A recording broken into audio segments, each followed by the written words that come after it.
Assalamualaikum warahmatullahi wabarakatuh. Ketemu lagi dengan saya Kling Lele. Di video kali ini saya akan menjawab salah satu pertanyaan sahabat kita yang agak sedikit menggelitik, yaitu kata beliau bahwa seniornya mengatakan bioplok itu haram terkena sinar matahari, sahabat. Jadi tidak boleh terkena sinar matahari atau harus indoor, nggak boleh di luar. Oke, sebelum kita lanjut ke pembahasan, intro dulu.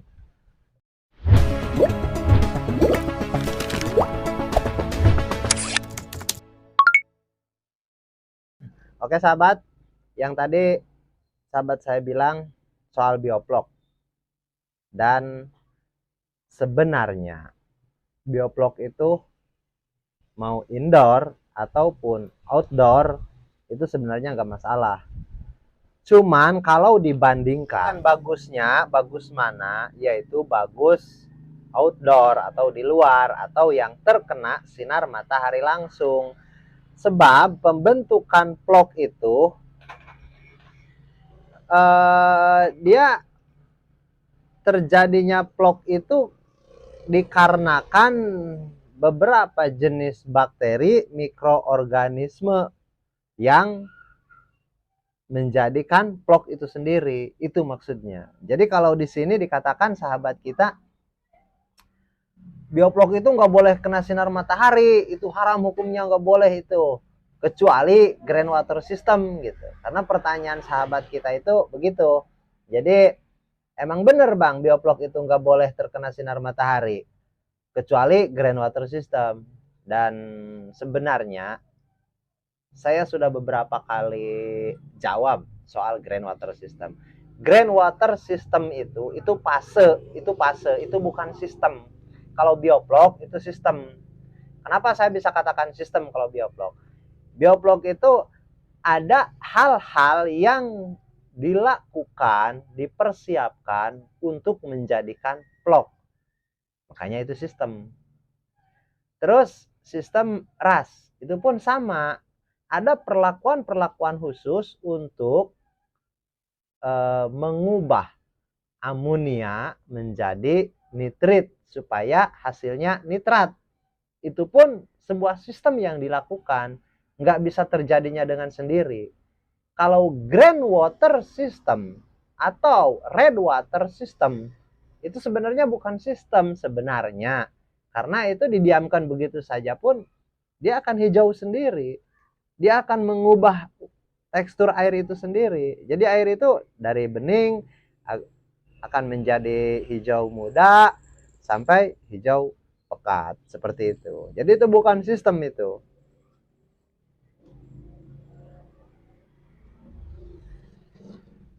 Jadi sahabat bisa pastikan kalau red water system itu bukan sistem sebenarnya. Karena di segmen pembenihan nih, penetesan telur, pemijahan, itu nggak ada pakai sistem soal air, nggak ada. Adapun sistem-sistem yang lain, sistem stripping, penetasannya pun melalui inkubasi, ada yang sistem alami saja, dan itu pun yang alami bukan sistem, itu maksudnya. Jadi yang saya bilang kalau groundwater system sama red water system itu sebenarnya bukan sistem, itu fase perubahan air, nggak di ngapa-ngapain pun ya memang air akan hijau, nggak di ngapa-ngapain pun air akan tetap hijau, seperti itu.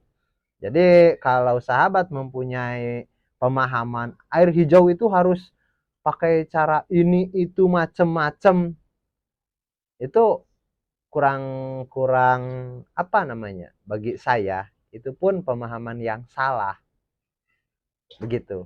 Kalau hanya untuk hijau harus memakai macam-macam, itu salah paham juga menurut saya, karena nggak di ngapa-ngapain pun, nggak di apa-apain pun itu akan hijau. Ataupun air merah itu nggak di apa-apain pasti merah. Kalau sudah mendekati panen seperti itu pasti akan merah, karena yang penting airnya nggak diganti seperti itu.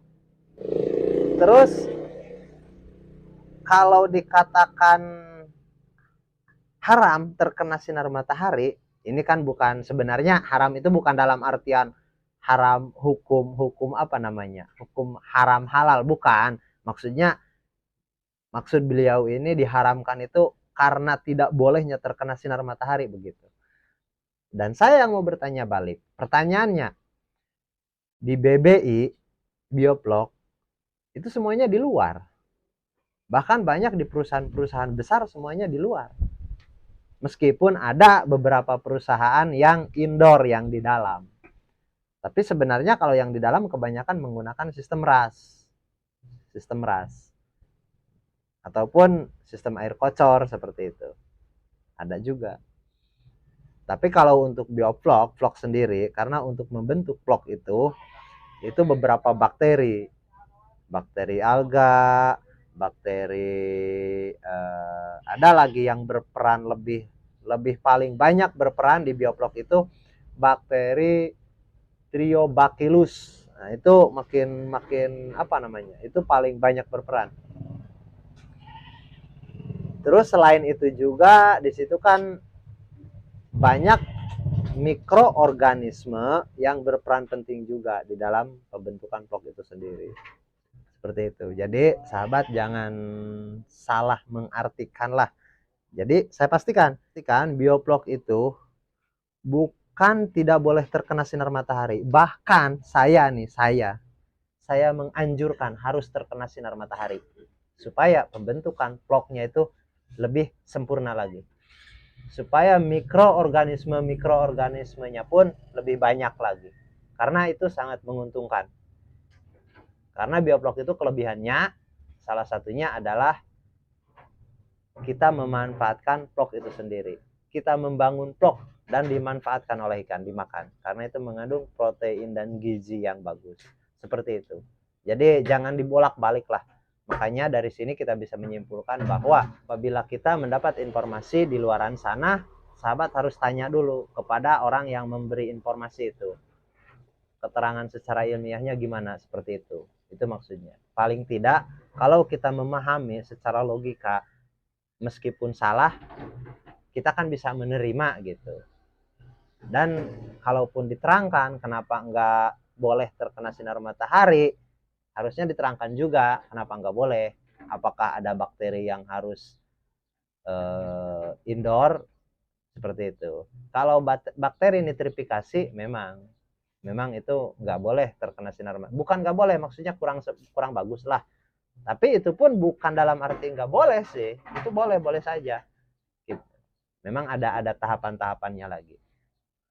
Bahkan kalau bioflok, oke, saya katakan itu harus terkena sinar matahari. Harus. Kalau bisa seperti itu. Kalau groundwater system itu saya anggapkan skip saja, itu bukan sistem. Itu skenario supaya pemula itu bikin bingung, supaya pemula itu beranggapan, oh ini kalau mau begini harus melalui proses ini A B C D E terus. Itu skenario itu. Skenario. Dan saya pastikan sahabat diamkan air. Gak usah di ngapa-ngapain. Kalaupun airnya nggak memadai, contoh nih tekstur air nggak memadai untuk hijau itu, lama bener proses pengendapannya. Kita bisa mensiasati dengan nitrobakter, bukan buatan, bahkan cari, saya anggapkan sampah lah. Karena bakteri itu habitat alam, apa namanya? Karena bakteri itu habitatnya itu kan di alam. Kalau yang dijual di botol itu hasil kultur. Jadi kalaupun kita mau mencari di alam, sebenarnya itu lebih mudah lagi. Lebih mudah lagi untuk nitrobakter. Makanya saya katakan kalau untuk air hijau 3 hari sudah bisa hijau dan gratis 0 rupiah.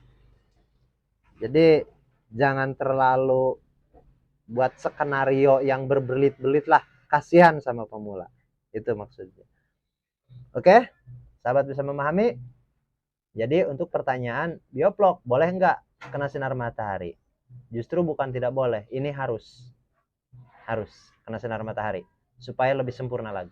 Oke, sahabat bisa memahami, dan jangan lupa subscribe, like, komen juga.